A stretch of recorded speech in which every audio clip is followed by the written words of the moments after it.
नमस्कार, आपके साथ मैं हूं संभव गुप्ता। आपकी बात मध्य प्रदेश में आपका स्वागत है। और मध्य प्रदेश में लोकसभा चुनाव से पहले इंडिया गठबंधन को बड़ा झटका लगा है। खजुराहो से गठबंधन की तरफ से सपा प्रत्याशी मीरा यादव का नामांकन निरस्त हो गया। फॉर्म पर निश्चित जगह हस्ताक्षर नहीं करने, पुरानी नामावली लगाने के चलते पन्ना जिला निर्वाचन अधिकारी ने यह फैसला लिया और नामांकन रद्द होने के बाद समाजवादी पार्टी और कांग्रेस ने भारतीय जनता पार्टी पर प्रशासनिक तंत्र का इस्तेमाल कर लोकतंत्र की हत्या का आरोप लगाया। और वहीं कल भोपाल में अब इंडिया गठबंधन के तमाम प्रदेश के अध्यक्ष इस मामले पर बीजेपी को घेरने की रणनीति बनाएंगे। तो आज चुनाव से पहले मचे सियासी घमासान पर करेंगे आपकी बात।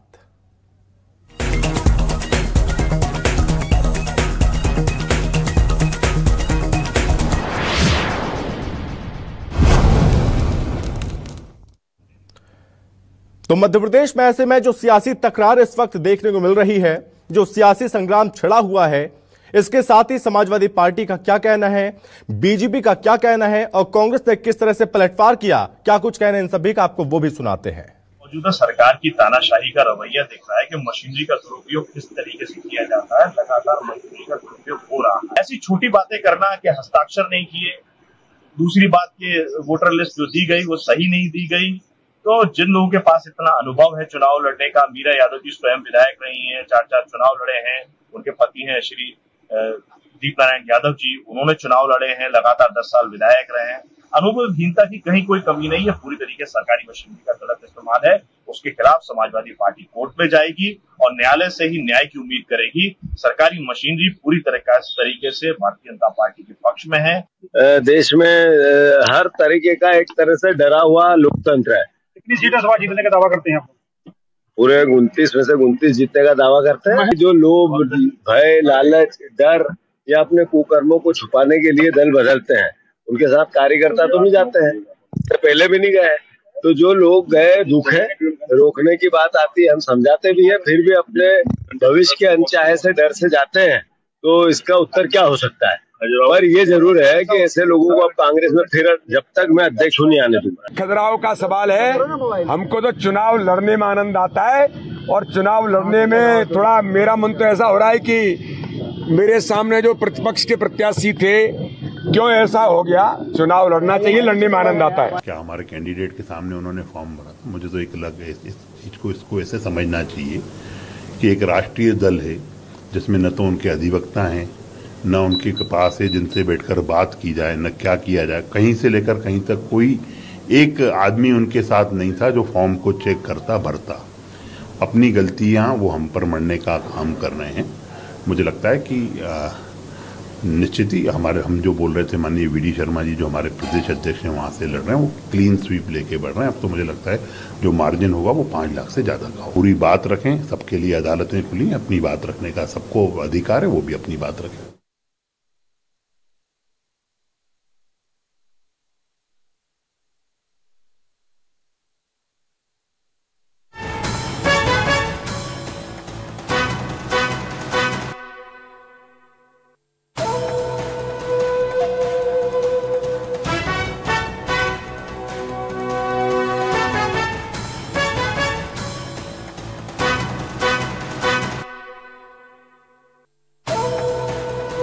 कई सारे महत्वपूर्ण सवाल हैं, जहां पर मध्य प्रदेश में खजुराहो में सपा प्रत्याशी हिट विकेट, बीजेपी को बिना लड़े क्या मिल गई है जीत?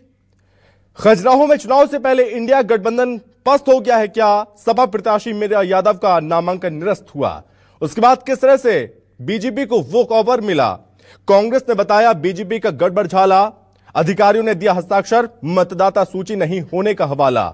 ऐसे में सवाल यह भी है, जहां पर अखिलेश ने यह भी कहा कि लोकतंत्र की सरेआम हत्या हुई। बीजेपी बोली विपक्ष ने हार का अच्छा बहाना ढूंढ लिया। आखिर हार का बहाना किसने ढूंढा? क्या चुनाव से पहले ही समाजवादी पार्टी या जो इंडिया गठबंधन है वो हार गया है या बीजेपी जीत गई है? ये तमाम सारे सवाल आज खड़े हो रहे हैं और आज करेंगे इसी पर चर्चा। हमारे साथ मेहमान जुड़ रहे हैं, सबसे पहले परिचय करवाते हैं। हमारे साथ इस पर भाग लेने के लिए, चर्चा करने के लिए जुड़ रहे हैं कांग्रेस प्रवक्ता हैं आनंद जाट जी। आनंद जी बहुत स्वागत है सर आपका। गुंजन चौक से हैं प्रवक्ता बीजेपी से। गुंजन जी बहुत स्वागत है आपका। और साथ ही डॉक्टर सत्यप्रकाश शर्मा है वरिष्ठ पत्रकार, हमारे साथ जुड़ रहे हैं। डॉक्टर सत्यप्रकाश शर्मा जी आपका बहुत स्वागत है।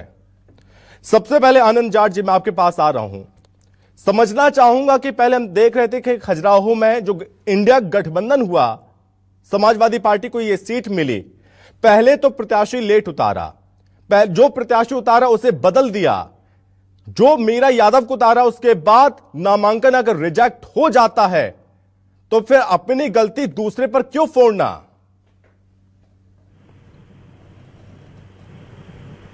कही जा रही है कांग्रेस पार्टी की तरफ से, इंडिया गठबंधन की हमारी सहयोगी समाजवादी पार्टी की ओर से। इंडिया गठबंधन के तहत जो है 28 सीटों पर कांग्रेस पार्टी चुनाव लड़ रही है और एक सीट जिस खजुराहो सीट की आप बात कर रहे हैं वो समाजवादी पार्टी के हिस्से में आई, यानी कि कांग्रेस पार्टी ने वो सीट समाजवादी पार्टी को दे दी थी। उस पर समाजवादी पार्टी ने अपने प्रत्याशी के तौर पर श्रीमती मीरा यादव जी को चुनाव लड़ाया था। थोड़ा सा मुझे ये मतलब ये दर्शकों को आपके कहना है कि भाई 4 चुनाव वो लड़ चुकी हैं, एक बार विधायक रह चुकी है, उनके पति दीप नारायण जी 2 बार विधायक रह चुके हैं, बहुत अनुभवी व्यक्ति हैं, मतलब पूरा परिवार जो है वो राजनीतिक तौर पर अनुभवी है, चुनाव लड़ने का बड़ा अनुभव है। और इसमें 2 तरह की बातें हैं कि पहली बात तो यह है कि जब फॉर्म भरा जाता है और फॉर्म लिया जाता है रिटर्निंग ऑफिसर के द्वारा, पीठासीन के द्वारा, तो उसमें जहां कोई कमी त्रुटि होती है वो सारी चीजें जो है वो उसी समय बता दी जाती है कि ये चीजें हैं। और इस पूरे मामले में जो है केवल प्रशासनिक जो दुर्भावना है वो दिखाई दे रही है बहुत स्पष्ट तौर पर कि हम एक पल को ये मान ले कि हस्ताक्षर नहीं है। हस्ताक्षर कौन भूल जाएगा, कौन छोड़ देगा? ये बहुत मतलब बचकाने से तर्क दिए जा रहे हैं। बीडी शर्मा जी की मैं बाइट सुन रहा था, बड़ी अच्छी बात उन्होंने कही कि हमें तो चुनाव लड़ने में मजा आता है, लेकिन जब चेहरे के भाव कुछ और कह रहे हों और आपके शब्द कुछ और कह रहे हों, ये स्पष्ट दिख रहा है कि जानबूझकर करवाया गया और उस करने के बाद वो भारी प्रसन्नता दिखाई दे रही है। तो चुनाव लड़ने में क्या आनंद है क्या नहीं है वो तो मध्य प्रदेश की जनता अभी जब फैसला करेगी तो वो स्पष्ट कर देगी। ठीक है आनंद जी, आप मुझे खुद बताइए, आपने इस बात का जिक्र खुद कर दिया कि वो अनुभवी हैं, पहले भी चुनाव लड़ चुकी हैं, पूर्व विधायक रहीं, उनके पति भी, तो ऐसी गलती कैसे हो सकती है? क्या उन्होंने खुन्नस निकाली? जो अखिलेश वखलेश बयान दिया था उन्होंने भी कह दिया चलो हो गए साइन वाइन, तो झटका ही तो है फिर आपके लिए भी। नहीं, पहली बात तो ये है कि कमलनाथ जी ने ये बात कही थी और वो वरिष्ठ नेता है, अखिलेश जी और कमलनाथ जी के बीच आपस में इस तरह की बातचीतें हुई थी। हाँ। तो ये मामला ही नहीं है, इसमें कांग्रेस से क्या खुन्नस निकालना है? अगर वो एक सीट जो है समाजवादी पार्टी के गठबंधन में गई थी, गठबंधन के धर्म के नाते समाजवादी पार्टी, इससे तो समाजवादी पार्टी जो जिनके पास ये अच्छा मौका था कि वो मध्य प्रदेश में खजुराहो संसदीय क्षेत्र में अपना कैडर खड़ा कर लेते, उनके एक कार्यकर्ता को जो है वो चुनाव लड़ने का मौका मिला, तो इसमें कांग्रेस से खुन्नस का क्या अर्थ है? मतलब मैं तो ये कल बैठक होने वाली, कल क्या होगा, क्या तय होगा कल फिर? अब इस पर देखिए क्या है कि देश में जब कभी भी इस तरह से सरकार जो है अराजक हो जाती है, प्रशासनिक तंत्र जो है वो मनमानी पर उतर आता है, तो संविधान निर्माताओं ने एक तीसरी व्यवस्था दी है जिसे हम न्यायपालिका कहते हैं। तो हर कोई व्यक्ति जो है अपने अधिकारों के संरक्षण के लिए न्यायपालिका के पास जाता है, तो इंडिया गठबंधन भी जो है वो न्यायपालिका के पास भी जाएगा और जो कानूनी कदम है उस पर विचार करने के लिए कल इस पर चलिए ठीक है गुंजन जी, करने के लिए बैठक है जी। चलिए गुंजन जी, सब कुछ हत्या लेने चाहते हैं आप, सब आपके दबाव में हो रहा है, ये सब कुछ आपके दबाव में हो रहा है, इस तरह के आरोप लग रहे हैं। लोकतंत्र की हत्या कौन कर रहा है? आप ही कर रही हैं। मतलब कि आप ही नहीं चाहते कि मीरा यादव चुनाव लड़ें।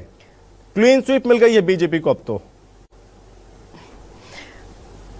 देखिए इस तरीके के बयान आना बहुत हास्यप्रद है और ये बिल्कुल भी आशाजनक नहीं है जो हुआ है, क्योंकि इनका जो नाम है वो गठबंधन नहीं, वो ठगबंधन होना चाहिए। यहां पहले ये आपस में सवाल करें और समझें कि आपस में किसने किसको ठगा है। कांग्रेस ने पिछले 65 वर्षों से जिस तरह देश की जनता को ठगती आ रही है, अब इस गठबंधन नाम से ये आपस में एक दूसरे को ठगते आ रहे हैं। मैं आपसे सवाल पूछना चाहूंगी आनंद जी, आप बताएं कि मात्र 29 सीटों में से एक सीट आपने सिर्फ सपा को दी, उसमें भी पहले आपके प्रत्याशी आए दिन बदलते गए, फिर आपका जो प्रत्याशी जो एक तरफ आप स्वयं कह रहे हैं कि अनुभवी प्रत्याशी है, कई वर्षों से राजनीति में है, उनका भी नामांकन फॉर्म का इस तरह रद्द होना ये हास्यप्रद है, ये होना तय है, क्योंकि ये कांग्रेस की ठगी है जनता के साथ, आपसी गठबंधन के साथ। आप सवाल का जवाब दें कि कमलनाथ जी विधानसभा चुनाव में जो अखिलेश वखिलेश कह के जब संबोधन देते हैं एक वरिष्ठ नेता को सपा के, वो उनके साथ ये होना तय था। आपने सिर्फ जनता को ठगने का काम किया है।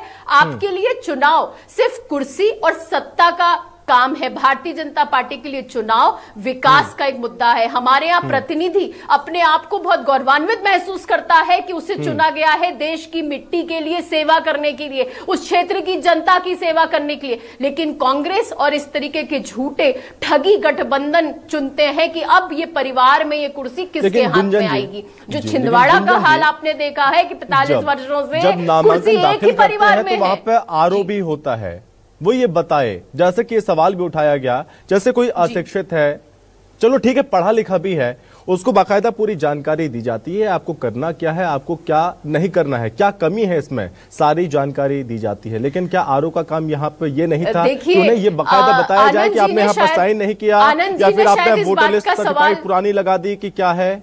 जी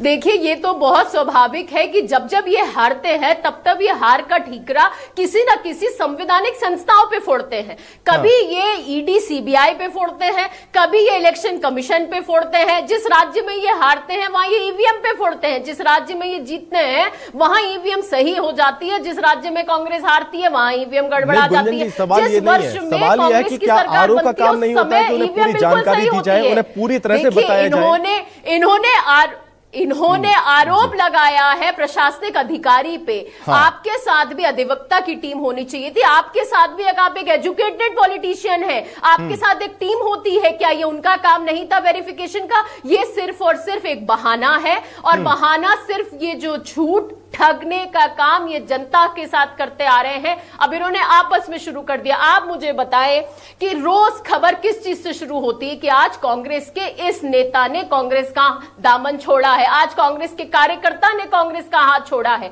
उसके पीछे वजह है, उसके पीछे वजह है कि कांग्रेस के पास अब नीति नहीं बची है, नियत तो कभी थी नहीं। देखिए कांग्रेस की जनता की सेवा, नेता इनके पास नहीं बचे हैं, चरित्र नहीं बचा है, चाल नहीं बचा है, चेहरा इनके पास नहीं बचा है। ये बहुत बड़ा वजह है कि ये जिस तरह कुर्सी और सत्ता के लोभ में एक ही परिवार के हाथ में सत्ता मैदान में है, जो निर्दलीय लड़ रहे हैं। की बात करें, ठीक है, मैं आपके पास आऊंगा सत्य प्रकाश, मैं उस पे भी मैं बात करना चाहूंगी। ठीक है, मैं आपके पास आऊंगा, आप बात कर लीजिएगा गुंजन जी, आप बात कर लीजिएगा। ये मुझे जवाब दें कि अभी 3 सीटें अभी की और बची हैं। ठीक है सत्य प्रकाश जी, उस पर भी मैं चर्चा करूंगा। ठीक है सत्य प्रकाश जी, आप मुझे 2 चीजें समझाइए कि पहले इस प्रकरण को देखकर आपको क्या लगता है कि कुछ फायदा होगा अगर कोर्ट भी जाती हैं मीरा यादव तो? क्योंकि एक प्रकरण है 2009 का, राजकुमार पटेल वर्सेस सुषमा स्वराज, जहां पर यह स्थिति आ गई थी कि बी फॉर्म जमा नहीं किया था, जिसके बाद उनका नॉमिनेशन रिजेक्ट कर दिया, सुषमा स्वराज को वॉक ओवर मिला, यहां तक कि राजकुमार पटेल को पार्टी से निकाल तक दिया गया था। देखिए, ये जो मामला है और बिरसा सीट का मामले में अंतर है। ये मानवीय भूल का मामला हो सकता है। बी फॉर्म ना जमा करना यानी कि ऑफिशियली किसी पॉलिटिकल आउटफिट का उसका कैंडिडेट होना ही नहीं माना जाता है। ये इसमें जो मामला है वो केवल सिग्नेचर वाला मामला है। तो उन्होंने किसी पेज पर जहां सिग्नेचर का मैंडेटरी है वहां नहीं किया है। देखिए, ऐसे मामले जब आते हैं कई बार इनको चैलेंज कोर्ट में किया जाता है, और अभी आई थिंक मेरे ख्याल से उनको अभी टाइम है कि वो कोर्ट जा सकते हैं। रिटर्निंग ऑफिसर के जो डिसीजन है उसके आगे उसमें उनको राहत मिलती है या नहीं मिलती है, ये कहीं ना कहीं पूरी प्रोसीडिंग का जब एनालिसिस होगा उसके आधार पर कहीं ना कहीं जजेस उसको फाइनलाइज करें। लेकिन ये जरूर है कि यहाँ एक बात कही गई कि वो एक्सपीरियंस है, उनके पति एक्सपीरियंस लेजिस्लेटर्स रहे हैं, दोनों पति पत्नी। ऐसे में ये भूल क्यों? ये मानवीय भूल है।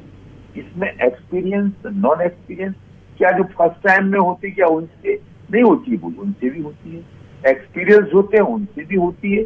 लेकिन इसमें सुधार की गुंजाइश का जो समाजवादी पार्टी के लीडर दीप नारायण यादव ने ये कहा है, क्लेम किया है, मतलब एक आरोप लगाया है वहां के रिटर्निंग ऑफिसर यानी कलेक्टर पर कि उन्होंने इस फॉर्म में अगर गलती की तो टाइम रहते हुए कैंडिडेट को इसकी इंफॉर्मेशन देनी चाहिए थी। यानी कि जो इंफॉर्मेशन आई है वो सिर्फ रिजेक्शन किया है डायरेक्ट। तो मेरा कहने का तात्पर्य, अब देखिए पॉलिटिकल एस्पेक्ट में आते हैं। यहाँ देखिए कि मध्य प्रदेश की 29 सीट में से एक Khajuraho seat Samajwadi party India block के पार्टनर को मिली, समाजवादी पार्टी को। ऐसे में समाजवादी पार्टी का वहां पर कैंडिडेट चेंज करना, यानी कि वहां उनके कॉन्फिडेंस को लूज दिखता है। दूसरी चीज, जब आप फॉर्म भरने गए, आपके पास मध्य प्रदेश में सिर्फ एक ही सीट है, तो एक लीगल टीम भी वहां पर आपके साथ जाती है या जाना चाहिए थी, जिससे इन चीजों को देखते, क्योंकि आप केवल एक सीट पर हैं। अब वहां पर एक और महत्वपूर्ण है, वो हॉट सीट भी है, क्योंकि वहां पर वी.डी. शर्मा जो मध्य प्रदेश बीजेपी सेल के अध्यक्ष हैं, वो कहीं ना कहीं चुनाव लड़ रहे हैं। वो पिछली बार उनकी जीत 4 से 5 लाख के बीच की जीत, एक बड़ी जीत थी। ऐसे में कहा जा सकता है कि इंडिया ब्लॉक को उस सीट पर फूक फूक कर कदम रखना चाहिए था, क्योंकि अगर मध्य प्रदेश में आप पूरी बीजेपी को चैलेंज करते तो सबसे पहले आपको वहां बीजेपी प्रेसिडेंट जो स्टेट के हैं उनको घेरने के लिए तैयारी करना चाहिए थी।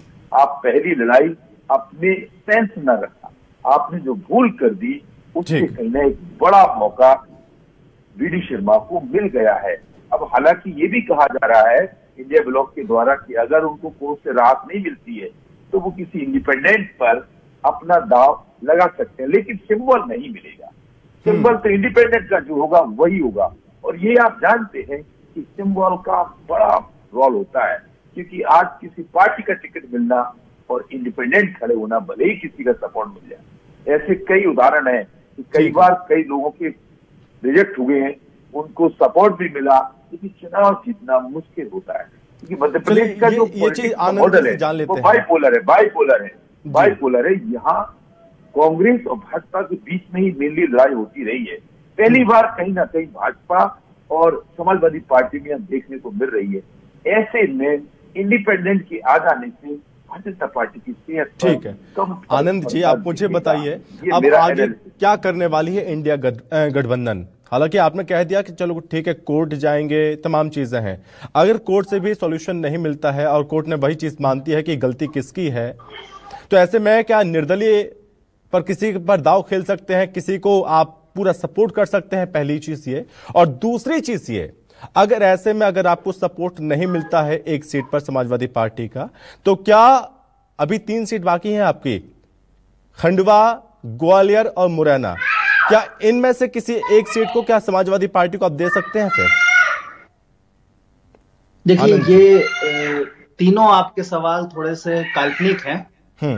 और काल्पनिक इसलिए है क्योंकि कल इस संबंध में इंडिया गठबंधन की बैठक होनी है मध्य प्रदेश के नेताओं की। और प्रदेश स्तर के सारे नेता इस पर बैठेंगे, बातचीत करेंगे, और हर संभव जो उपाय है उसमें कानूनी है, राजनीतिक है, और वैकल्पिक जो उपाय होंगे उन पर भी चर्चा इसमें होगी। तो हमारा जो नेतृत्व है वो तय करेगा। भाई, एक प्रवक्ता के तौर पर मैं अभी ये बात नहीं कह सकता कि क्या हम किसी और सीट को भी समाजवादी पार्टी को देंगे इंडिया गठबंधन के तहत। हालांकि ये प्रश्न काल्पनिक है, लेकिन इसका उत्तर ये है कि जो मेरी सामान्य समझ कहती है कि ऐसा नहीं होगा। लेकिन फिर भी इसमें नहीं है। नहीं, पार्टी इसमें जो निर्णय करेगी भाई, मैं तो प्रवक्ता के तौर पर वो बात कह ही नहीं सकता जो अभी हुई नहीं है। बड़ी मुश्किल में 29 सीटों में से तो एक सीट समाजवादी पार्टी को दी है, तो ऐसे में उसके पास ऑप्शन है कि चलो ठीक है भैया, ग्वालियर मुरैना यूपी से लगती हुई है तो एक तो दे दो हमको कम से कम। आपको थोड़ा सा मैं बताना चाहूंगा कि यहाँ एक एक सीट की जो है वो लड़ाई भाजपा के साथ है, और ऐसे में जो है किसी भी स्तर पर हम किसी को भाजपा के किसी कैंडिडेट को छोड़ने के मूड में नहीं हैं।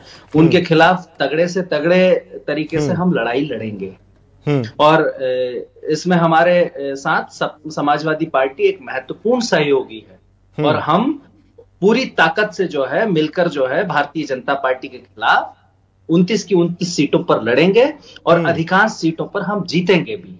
ये मैं ओवर कॉन्फिडेंस में नहीं कह रहा हूं, मैं सिर्फ ये पूछना चाहता हूं 29 की 29। ऐसा नहीं है भाजपा को हराना है 29 पर, फिर वो हमारा कैंडिडेट है नहीं है इस बात से क्या फर्क। यानी कि आप ये कह रहे हैं कि जो भी अगर निर्दलीय है उसको सपोर्ट करने को आप तैयार हैं। ठीक है गुंजन जी, मुश्किलें अभी कम नहीं हुई है आपकी, याद रखना, भले ही सपा का प्रत्याशी आउट हो गया लेकिन निर्दलीय उनके साथ अभी भी उनको सपोर्ट कर सकते हैं। आप पूरी बात सुनिए, गलत मतलब मत निकालिए, आप पूरी बात सुनिए। हाँ, पूरी बात इसलिए सुनिए कि मैंने ये कहीं नहीं कहा कि हम किसी को समर्थन देने जा रहे हैं। विजन जनता कहीं भी नहीं है, इनका विजन है सिर्फ किसी भी तरह सत्ता को हासिल करना और कुर्सी को हासिल करना। आप इनने ये आनंद जी ने आपके प्रतिष्ठित चैनल पे बोला है कि चाहे निर्दलीय जीते चाहे जैसे जीते 29 जीतना। तो देखिए आपका ये जो सपना है ये जनता ने आपको विधानसभा के समय जवाब दिया है। कांग्रेस को विधानसभा चुनाव में मध्य प्रदेश में जो करारी हार देखने को मिली है वो दर्शाता है कि कैसे जनता ने इन्हें नकार दिया है। जनता ने इनके जो भ्रष्टाचार को देखते हुए, इनके परिवारवाद को देखते हुए जनता ने इन्हें पूर्ण रूप से बहिष्कार किया है। विकसित राष्ट्र की जो परिकल्पना आपने और हम सबने की है, जो राम राज्य की संकल्पना आपने और हम सबने की है, वो कौन उसे साकार कर रहा है ये जनता जानती है। आज की जनता जागरूक है, उसे साकार हमारे यशस्वी प्रधानमंत्री नरेंद्र मोदी जी के नेतृत्व में भारतीय जनता पार्टी कर रही है। ये वजह है कि भारतीय जनता पार्टी पूरी मध्य प्रदेश में 29 से 29 सीटें पे भारी बहुमत से जीतेगी। दूसरी बात मैं आनंद जी आपसे पूछना चाहूंगी कि आपने वहां पे इल्जाम लगा दिया कि सपा की मात्र एक सीट आपने दी, उसी सीट में आपके प्रत्याशी बदलते हैं, उसी सीट में नामांकन रद्द होता है। ये कैसा एक कोइंसिडेंस कैसा है? सारी गड़बड़ियां आपकी उसी सीट में कैसे हो जाती है? ये आपकी ठगीपंथी को दर्शाता है कि आप किस तरह आपस में एक दूसरे से ठगी कर रहे हैं। आप बताएं, अभी आपकी 3 सीटें और बची हैं, आज तक आपने उस पे प्रत्याशी घोषित नहीं किया है, उस पे भी आप इल्जाम लगा दीजिए कि भारतीय जनता पार्टी के कारण आपने प्रत्याशी घोषित नहीं किया है। पैसा पुलिस और प्रशासन के बल पर चुनाव में जा रही है। देश की जनता आपसे सवाल करना चाहती है आनंद जी, आपने अपनी हार का ठीकरा जिस तरह भारतीय जनता पार्टी पे फोड़ा है, प्रशासनिक अधिकारी पे फोड़ा है, आप उस पे जवाब दें कि वो 3 प्रत्याशियों के नाम आज तक क्यों नहीं आए? क्या भारतीय जनता पार्टी ने नाम रोक रखे हैं? क्या भारतीय जनता पार्टी ने नाम मिटा दिए हैं? ये दर्शाता है। देखिए आनंद जी, महिला सम्मान की तो आप बात ना करें, शायद रणदीप सुरजेवाला का बयान आप भूल गए होंगे, लेकिन देश की महिला नहीं भूली है। आप जवाब दें, आप महिला सम्मान की बात करते हैं, आप एक राजनेता महिला, एक प्रतिष्ठित महिला, जैसे बयान आपके वरिष्ठ नेतृत्व कहता है, आप किस महिला सम्मान की बात? ठीक है गुंजन जी, वो महिला सम्मान की बात नहीं करेंगी, लेकिन एक चीज ये भी कि चंडीगढ़ मेयर में क्या हुआ उस चुनाव में पूरे देश ने देखा था, इसलिए पूरे देश में हर पार्टी को ये कहने का मौका मिल गया था कि किस तरह से दबाव में ये सब कुछ किया गया था, और कहीं वो दबाव खजुराहो में एक निर्वाचन अधिकारी पर तो नहीं डाला गया। देखिए ये सिर्फ कांग्रेस का एक जनता को भ्रमित करने का एक प्रोपेगेंडा है, लेकिन अब उसमें तो कोर्ट ने, सुप्रीम कोर्ट ने भी कहा था गुंजन जी, उसमें नहीं जनता ने नहीं गुंजन जी, उसमें सुप्रीम कोर्ट ने भी कहा इन्होंने जिस तरीके से भ्रमित। आप बताएं, ये आनंद जी के अपने बयान से ये अनुभवी प्रत्याशी प्रत्याशी हैं, क्या अनुभवी प्रत्याशी? हमारे वरिष्ठ पत्रकार ने बहुत अच्छे से ये बात बताई सत्य प्रकाश जी ने। सपा को मात्र एक टिकट थी, क्या यहाँ पर सपा के साथ आपके पास केवल 20 सेकंड है उनके सर, आप मुझे इतना समझाइए आगे की राह कितनी कठिन होने वाली है इंडिया गठबंधन के लिए? क्या आपका प्रश्न दोबारा बताएं। आगे की राह इंडिया गठबंधन के लिए कितनी कठिन होने वाली है, खासतौर पर खजुराहो सीट, क्या लगता है आपको? देखिए, ये जो आपका एक प्रश्न था अभी कांग्रेस प्रवक्ता से पूछा था, क्या कांग्रेस दूसरा सीट किसी इनको दे सकती है रिमेनिंग सीट में? ये संभव नहीं, क्योंकि जो सीट जो गलती है वो समाजवादी पार्टी की है, वो कांग्रेस की गलती नहीं है। पहली दूसरी चीज, मध्य प्रदेश में आप ये मान के चलिए, अगर कोर्ट से राहत समाजवादी पार्टी कैंडिडेट को नहीं मिलती है तो 28 सीट पर ही कांग्रेस और बीजेपी के बीच मुकाबला हुआ। हालांकि भले ही खजुराहो में वो इंडिपेंडेंट कैंडिडेट को सपोर्ट करें, लेकिन वहां पर इंडिया ब्लॉक के लिए बड़ा नुकसान या झटका ठीक है सर दिखता है। ओके सर, बहुत थैंक यू आपका। सत्यप्रकाश जी बहुत धन्यवाद, आनंद जी धन्यवाद, और गुंजन जी आपका भी बहुत धन्यवाद हमसे बातचीत करने के लिए, इस चर्चा में भाग लेने के लिए। और इसी के साथ इस चर्चा में भाग लेने के लिए बहुत धन्यवाद, और आप बने रहिए न्यूज़ 24 मध्य प्रदेश छत्तीसगढ़ के साथ।